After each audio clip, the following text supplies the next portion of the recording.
하나님 아버지, 오늘도 거룩한 초대에 은혜로 저희들을 초대해 주신 그 찬양처럼 하나님이 오늘도 우리를 성전에 불러주셨사오니 하나님 꼭 만나게 해주시고 또 우리의 연약한 심령이 또 일어서는 날 귀한 말씀 되게 하여 주옵소서. 하늘에서 주시는 만나 마음껏 먹고 누리는 세상에 그 어떤 줄 수 없는 하나님의 은혜를 받고 돌아가도록 하나님 붙잡아 주옵소서. 예수님의 이름으로 기도드리옵나이다. 아멘. 네, 우리가 왜 구원인가? 우리가 죄 사함 얘기를 했죠. 하나님으로부터 우리가 죄 사함, 용서받음의 은혜를 받은 사람들은 또한 우리에게 주신 은혜 중에 하나가 뭐냐면 그건 부르심의 은혜가 있다는 겁니다. 그 부르심이라는 것은 우리가 보통 콜링이라 그러잖아요.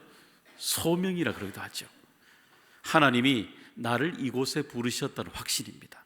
하나님이 나를 이곳에 부르셨다는 그 확신, 그것을 우리가 부르심이라 그럽니다. 여러분, 우리가 신앙생활 하면서 부르심이 우리에게 참 중요하잖아요. 근데 가장 중요한, 가장 기본적인 부르심의 가장 중요한 부르심은 이 부르심입니다. 우리 요한복음 1장 12절 말씀 한번 읽어보겠습니다. 영접하는 자, 곧 그 이름을 믿는 자들에게는 하나님의 자녀가 되는 권세를 주셨으니. 여기 보면 우리에게 가장 큰, 가장 중요한 부르심이 뭐냐면은 우리 하나님이 우리를 불러주셨다는 겁니다. 우리를 불러주셔서 우리가 하나님의 자녀가 되었다는 겁니다. 여러분 믿으십니까? 우리가 하나님의 자녀가 되었다는 것, 이것이 가장 우리들에게, 구원받은 우리들에게 중요한 큰 은혜가 되는 것입니다. 그래서 하나님의 부르심을 받은 사람은 하나님이 나를 이곳에 부르셨구나, 하나님이 나를 이곳에 자녀 삼아 주셔서 이곳에 부르셨구나, 날마다 우리 안에 누가 뭐래도 내 안에 있는 내적 확신입니다. 다른 사람이 주는 것이 아니라 하나님이 나와 함께 계시다가 나를 부르셨다는 내적인 확신이 내 안에 있는 겁니다. 그 확신은 여러분 어떻게 여러분 알 수가 있어요? 내 안에 가지고 있는 확신, 이 확신을 다른 말로 말하면 믿음이라고 얘기합니다. 여러분, 그러면 내 안에 이렇게 확신할 수 있는, 하나님이 나를 불러주셨다는 그 믿음이죠. 그 확신을 우리가 어떻게 알 수 있을까요? 로마서 우리 한번 볼까요? 10장 17절에 이렇게 우리에게 말씀 주시고 있어요. 그러므로 믿음은 들음에서 나며 들음은 그리스도의 말씀으로 말미암았느니라. 그렇죠. 오늘도 우리가 우리 안에 있는 믿음은 어떻게 생겼냐면은 하나님이 주시는 말씀입니다. 그 말씀을 들을 때 우리에게 믿음이 생기는 겁니다.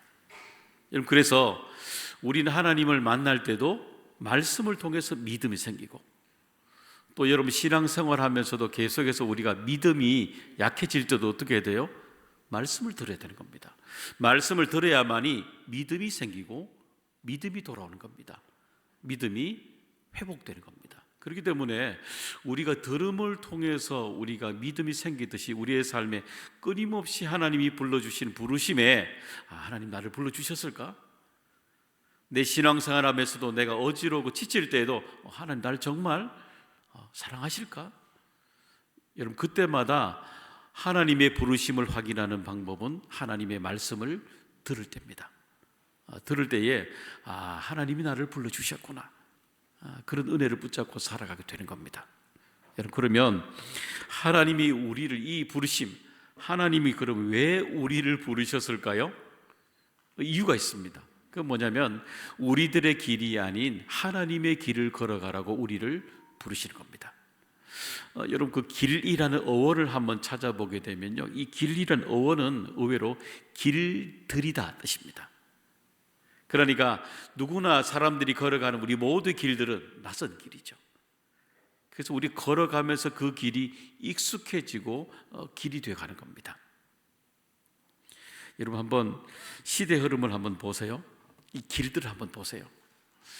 우리 한병철 씨가 쓴 그 제독 학자죠.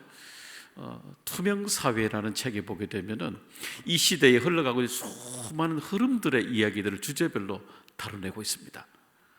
거기에 보게 되면은 투명사회라는 대목이 하나 글 있습니다. 이 시대의 특징의 흐름이 하나가 뭐냐면 투명하다는 겁니다. 예전에는 수많은 사람들이 자기 이야기들을 감추고 살아가잖아요. 근데 요즘 보시면 우리 젊은이들이 페이스북이라든지 인스타라든지 유튜브라든지 아니면 인터넷의 일반 글에 자기의 삶의 얘기를 막 공유합니다. 누가 우리에게 말해달라고 그랬습니까? 아닙니다. 그런데 자기 스스로가 자기의 삶의 얘기들을 다 개방합니다. 예전에는 감춰진 것들이 지금은요, 시대 흐름을 밟으세요. 모든 것들이 다 공유하고 오픈이 되어 있습니다. 투명하게 되어 있다는 겁니다. 여러분들이 그런 만큼 투명하는 만큼 사람들이 거기에 어떤 일을 달아요? 댓글을 달잖아요. 수많은 댓글을 달면서 그 사람의 삶의 얘기를 이렇게 오픈, 투명한 것에 대해서, 이 공개한 것에 대해서 사람들이 수많은 글을 달게 됩니다. 달면서 어떤 글이 달리던가요? 통제하는 글이 실리기 시작합니다. 이랬다 저랬다 안 된다 된다. 소통하기 위해서 길을 열었던 이 길들이 수많은 사람들이 거기에 그 글에서 통제하기 시작합니다. 그래서 한병절 시인은 그 책에서 이 모든 것이 오히려 소통하고 투명되어지는 이 사회 속에 현상이 뭐예요? 사람들은 통제하며 살아간다는 겁니다. 여러분, 사회 흐름에 모르는 사람들은 끊임없이 남의 일에 끊임없이 통제하며 살아갑니다. 이기적인 거죠. 여러분, 이 시대에 가장 우리가 쓰는 유명한 단어 중에 하나가 뭐냐면 영어로 그랬잖아. no problem이라는 단어 쓰지 않습니까? 문제 없다는 겁니다. 근데 이 문제는 아주 이기적인 표현이죠. 내게 닥치면 문제가 있죠. 내게 닥치면 문제가 있지만 다른 사람들이 보면 다른 사람의 문제는 어떤 것이든 no problem, 문제 없다는 겁니다. 우리 시대 살아가면서 우리 안에 이 시대를 바라보지 않으면 이 길들이 어디로 가는지를 우리 종종 잃어버릴 때가 있는 겁니다. 그래서 하나님의 부르심을 받은 사람들은 세상이 요구하는 길이 아닌 하나님의 길을, 그 부르심에 가야 되는 것입니다. 그 부르심을 어떻게 갈 수 있을까요? 우리 히브리서 11장 8절의 말씀 읽어보겠습니다. 믿음으로 아브라함은 부르심을 받았을 때 순종하여 장래의 유업으로 받을 땅에 나아갈새 갈 바를 알지 못하고 나아갔으며. 그렇죠. 하나님의 부르심을 받았을 때 아브라함이 어떻게 부르심에 하나님의 길을 갔나요? 순종하여 그럽니다. 순종했다는 겁니다. 근데 이 의미 뒤에 보니까 갈 바를 알지 못하고 나갔으며. 여러분, 이게 가능할까요? 어디를 갈지를 모르는데도 여러분, 순종하는 것이 가능할까요? 막힌 길이잖아요. 여러분, 우리 아브라함의 연성의 길을 바라보면서 우리 참 위로가 됩니다. 그 뭐냐면 이 아브라함이 순종의 길을 가는 중에 불순종한다는 겁니다.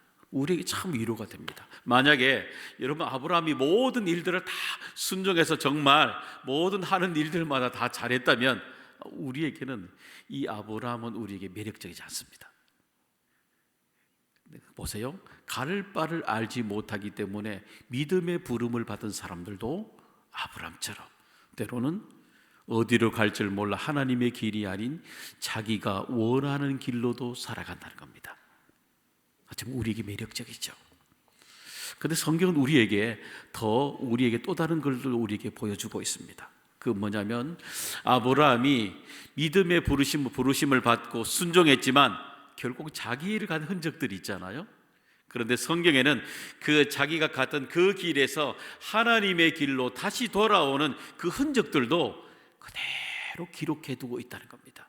어떻게 그가 하나님의 순종의 길을 다시 걸어오게 되었는지, 어떻게 돌아오게 되었는지 자세하게 기록이 되어 있다는 겁니다. 여러분, 어쩌면 우리는 믿음의 은혜를 받고 결단했는 것에, 순종했는 것에 초점을 맞추고 있지는 않습니까? 성경을 보십시오. 성경은 순종해서 되어진 것만 우리에게 가르쳐 주는 것이 아니라 되어지지 않았을 때에, 우리의 길을 갔을 때 그가 다시 어떻게 순종의 길로 돌아왔는지도 우리에게 소개하고 있다는 겁니다. 왜 그럴까요? 누구나 여러분, 갈 바를 알지 못할 때는 누구든지 세상의 길로 갈 수 있음을 우리에게 그대로 말씀해 주고 있는 것입니다. 사랑하는 여러분, 오늘도 우리가 하나님 앞에 여러분 주어질 때마다 하나님이 여러분 불러주셨음을 믿으십니까? 갈 바를 알지 못할 때가 여러분 있던가요? 없던가요? 많죠. 수많은 고민의 자리 때마다 하나님, 내가 이때에 어떻게 해야 되겠습니까? 수많은 질문을 하잖아요. 여러분 그때마다 기억하셔요. 여러분, 내가 갈 바를 알지 못할 때에 세상적으로 보면 어디로 갈지를 모르는데도 순종한다는 것 불가능합니다. 하나님의 길은 우리의 생각 속에 있는 불가능이 아니라 갈 바를 알지 못할 때 가장 우선적으로 선택해야 되는 길, 그게 바로 순종의 길입니다. 여러분, 오늘도 여러분의 하나님께서 여러분에게 주시는 이 일을 통해서, 결국 순종을 통해서 되어져가는 일을 통해서, 하나님이 이 일을 이렇게 이루어 가시는구나, 아마 그 일을 여러분 경험하시면서 여러분의 삶에 분명히 믿음의 순종의 신앙의 고백이 되어질 것입니다. 그 믿음의 여정들이 또 하나 여러분들에게 하나씩 더 생겨지는 믿음의 이 길들이, 순종의 길들이 일어나기를, 또 경험되기를 소망합니다. 두 번째는 뭐냐면, 하나님이 우리를 인생의 광야에서 하나님을 만나도록 우리를 부르시고 계신다는 것입니다. 여러분, 종종 우리의 인생을 광야라 그렇게 얘기하지 않습니까? 이 광야의 은혜라는 책이 한 권 있습니다. 거기 보면은 수많은 사람들의 믿음의 신학자들, 유명한 회심자들, 그리고 수많은 믿음의 이 종들의 이야기들을 다루고 있습니다. 거기 보면 평생도록 강박장애로 살아왔던 사람, 완벽주의로 살아왔던 사람, 죽음의 문턱까지 갔던 사람들, 그리고 성공에 쫓아서 모든 걸 거기에 맞춰 살아갔던 사람들, 그 사람들이 한결같이 그들의 인생의 공통점이 뭐냐면은 텅 비어있는 인생의 광야길을 다 마지막에 들어가더라는 겁니다. 결국 목숨이 위태로워지는 문턱에 갔을 때에 내가 아무것도 할 수 없는 텅 빈 자리에 가게 되더라는 겁니다. 그래서 이들은 이 텅 빈 광야를 다 경험한 사람들은 이들이 공동적으로 이렇게 고백을 합니다. 뭐냐면, 텅 빈 광야에서 빈손으로 나오는 사람은 없다, 그렇게 얘기합니다. 그러면 우리의 인생도 광야라고 표현하게 되잖아요. 어떠세요? 여러분, 지금까지 살아오시면서 광야에서 여러분 손에 쥐고 있는 것이 무엇이든가요? 하나님을 붙들고 살아가는 여러분의 꼭 손에 지금 여러분이 붙들고 있는 그 손이 뭐든가요? 왜냐하면 빈손이 없다고 말하잖아요. 그럼 이 텅 빈 광야, 여기에서 부르시는 하나님이 왜 이렇게 텅 빈 광야에서 우리들을 부르고 계실까요? 그것은 이 텅 빈 광야에서 하나님이 준비하시는 바로 여호와 이레의 은혜를 만나기 위함인 것입니다. 여러분, 텅 빈 광야 한번 들어가 보세요. 출애굽기, 레위기, 민수기에, 특별히 민수기에 들어가 있는 이 광야 여정을 한번 쭉 보십시오. 거기에 보게 되면 그 40년 동안 빈손으로 나오는 사람 단 한 명도 없습니다. 다 빈손이 아니라 뭔가 그들의 손에 하나씩 다 가지고 광야를 나옵니다. 어떤 사람들은 그 광야 한가운데 40년 동안 빈손이 아니라 원망을 가지고 나오죠. 수많은 하나님의 은혜를 보여줘도, 기적을 만나도 그의 손에 가지고 있는 것은 원망뿐입니다. 수많은 은혜를 경험해도 보여줘도 다 잊어버리고, 은혜를 다 잊어버리고 가지고 나오는 것은 빈손 하나, 원망 하나밖에 없습니다. 모세처럼 어떤 사람은 어쩌면 모든 은혜들이 자기가 아니라 200만을 위한 기적들이 아니었나요? 그런데도 불구하고 그 광야에 나올 때 모세는 그의 손에 하나님의 여호와 이레의 텅 빈 광야 속에서도 기적을 만드시는 기적의 하나님을 그는 이 손 안에 가지고 나옵니다. 어떻습니까? 여러분의 이 손에는 어떤 것이 담겨져 있나요? 혹시 텅 비어 있지 않습니까? 광야에서 우리에게 이렇게 가르쳐 줍니다. 광야에서 우리들에게 정말 광야에서 텅 빈 것이 문제가 아니라 광야에서 이 텅 빈 것을 채워주시는 하나님을 만나지 않는 것이 더 큰 문제라고 우리에게 말씀해 주고 있는 것입니다. 사랑하는 여러분, 오늘도 우리의 텅 빈 자리에서 하나님은 여전히 우리에게 빈손이 아니라 우리에게 여전히 채워주기를 원하십니다. 여러분 이걸 믿으십니까? 하나님이 우리를 부르셨잖아요. 그 하나님이 어떤 하나님인지 이렇게 설명해 주시고 있습니다. 이사야 55장 8절 11절 말씀 읽어보겠습니다. 이는 내 생각이 너희의 생각과 다르며 내 길은 너희의 길과 다름이니라. 여호와의 말씀이니라. 이는 하늘이 땅보다 높음 같이 내 길은 너희의 길보다 높으며 내 생각은 너희의 생각보다 높음이니라.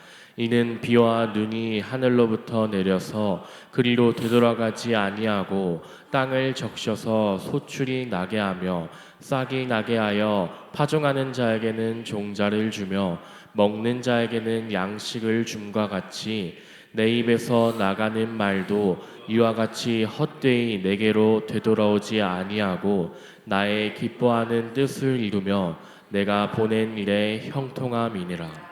아멘. 한번 볼까요? 8절 한번 보세요. 내 길은 왜 우리들의 길과 다름이더라. 그러니까 광야 길이 열리죠. 홍해가 열리지 않습니까? 여러분 홍해 기적의 길이 바닷길이 왜 열려요? 우리의 길과 하나님이 예비해 놓으신 여호와의 길은 다른 거예요. 그러니까 우리가 생각하지 못했던 홍해의 바닷길이 열리게 되는 겁니다. 또 보세요. 여기 보면 너희의 길보다 높고 너희의 생각보다 높다라고 말합니다. 우리의 눈을 들어서 바라보면 아무것도 없는 텅 빈 것이죠. 그런데 하나님의 눈은 어디를 향하고 있습니까? 하늘의 문을 열어주셔서 이 땅에 만나와 메추라기를 200만을 덮으시는 하나님의 높음이 있는 겁니다. 또 보니까 하나님 뭐라 말씀하셔요? 내 입에서 나가는 말 하나도 되돌아오지 아니하고 형통하게 이룬다 말씀합니다. 하나님께서 오늘도 우리에게 들린 대로 우리 하나님의 입술을 통해서 우리에게 하나님 그대로 말씀하시는 겁니다. 그대로 들린 대로 하나님은 광야에서 우리에게 하나님의 말씀을 통해 우리에게 충만한 형통함의 은혜를 우리에게 보여주시는 겁니다. 사랑하는 여러분, 오늘도 여러분 하나님의 부르심이 있다면 오늘도 여러분의 생각을 넘어가시기 바랍니다. 여러분의 높음을 넘어가 보시기 바랍니다. 여러분이 생각하고 있는 입술의 형통을 넘어가 보시기 바랍니다. 끊임없이 하나님은 우리와 생각이 높고 모든 것이 다르다고 우리에게 분명히 말씀해 주시고 있지 않습니까? 어디에서요? 광야에서 하나님 부르실 때에 우리에게 그런 은혜를 주시는 겁니다. 풍성함이 여러분의 부르심의 자리에서 일어나기를 소망합니다. 세 번째는 이 거룩한 길을 걸어가도록 우리를 불러주시는 것입니다. 이사야 35장 8절 말씀 읽어보겠습니다. 거기에 대로가 있어 그 길을 거룩한 길이라 일컫는 바 되리니 깨끗하지 못한 자는 지나가지 못하겠고 오직 구속함을 입은 자들을 위하여 있게 될 것이라. 우매한 행위는 그 길로 다니지 못할 것이며. 그렇죠. 깨끗하게 하나님이 거룩한 길을 만들었을 때에 어떤 사람을 위해서 만드셨어요? 구속함을 입은 자들을 위하여. 그럽니다. 하나님의 부르심을 받은 사람들은 하나님의 거룩함을 위해서 우리들을 불러주셨다는 겁니다. 이 거룩한 단어는 구별되게 살아간다는 말입니다. 여러분 보셔요. 이 땅에 살아가는 것 중에 여러분 가장 귀한 것들은 다 구별돼요. 여러분 삼성 그리고 아이폰이 있잖아요. 왜 사람들이 좋으라고 삼성폰을 사세요? 구별되기 때문에 그거 사는 거예요. 여러분 아이폰 왜 그거 계속 살까요? 구별되기 때문에 그거 사는 거예요. 여러분 음식을 보세요. 유명한 집 가보세요. 구별되지 않으면 그 집에 가질 않아요. 맛있는 집 한번 가보세요. 여러분 구별되지 않으면 그 집에 가지 않아요. 여러분 그런 것처럼 하나님의 백성으로서 부름을 받은 사람들이 가장 구별되는 게 뭐예요? 그건 거룩이에요. 거룩. 하나님의 백성으로 구별되게 살아가는 것, 그게 바로 거룩인 거예요. 여러분 그 요한계시록 3장에 보면 4대 교회가 1절부터 나옵니다. 거기에 보게 되면은 이 4대 교회가 내가 살았다 하는 이름은 가졌으나 죽은 자로다, 그렇게 설명합니다. 초기에 예배 열심히 있었죠. 말씀이 열심히 있었죠.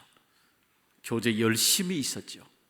그런데 이들이 시간이 지나가면서 말씀, 예배, 기도가 없어진 것이 아니에요. 있지만 능력이 없어져 버린 겁니다. 형식만 쭉 남아있는 겁니다. 그러니까 이 거룩함이, 영적인 거룩함이 다 이루어져 버리니까 결국에는 어때요? 죽은 것이라고 표현하고 주고 있는 겁니다. 그러니까 이 거룩함을 잃어버리니까 교회 안에 영적인 힘이 쭉 없어지는 거예요. 하나님께서 우리에게 주시는 이 거룩함이 자꾸 영적인 힘이 없어져 가니까 교회 안에 보이지 않았던 수많은 분쟁과 갈등이 노출이 됩니다. 해결이 되지 않는 거예요. 거룩이 임할 때, 하나님의 영을 사모할 때마다 하늘에서 우리에게 쭉 부어주시는 신령한 복이죠. 하늘에서 우리에게 부어주시는 신령한 복인 감사입니다. 감사, 평강이죠. 거룩함이 내게 임하니까, 하나님 주신 은혜가 임하니까 기도가 막히지 않아요. 교회가 힘의 역사가 일어나기 시작하는 겁니다. 우리 안에 거룩함을 잃어버릴 때에 부르심이라는 것이 가치가 없이 흘러가 버리게 되는 겁니다. 혹시 여러분 속에 혹시나 한번 점검해 보세요. 저도 똑같은 얘기죠. 혹시 내가 그냥 살아있으나 죽은 자처럼 거룩함을, 영적인 힘을 잃어버리고 살아가는 것은 아닐까? 그렇죠? 그럼 어떻게 해요? 우리가 이 거룩함을 다시, 부르심을 회복할까요? 요한 1서 2장 13절 말씀 읽어보겠습니다. 요엘서 2장 13절 말씀 읽어봅니다. 너희는 옷을 찢지 말고 마음을 찢고 너희 하나님 여호와께로 돌아올지어다.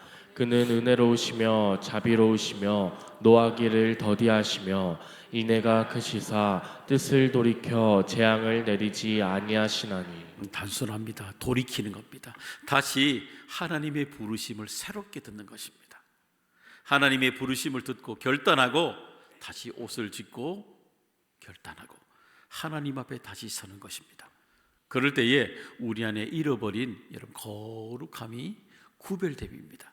구별됨이 하나님이 내게 주신, 부르심을 받은 자들에게 주시는 최고의 선물, 그게 바로 거룩이 되는 겁니다. 제가 말씀만 보면서 마지막에 우리 하나님이 우리를 부르신 은혜가 얼마나 다한지 우리 찬송하잖아요. 이 마지막 절 한번 읽어보겠습니다. 로마서 11장 29절의 말씀입니다.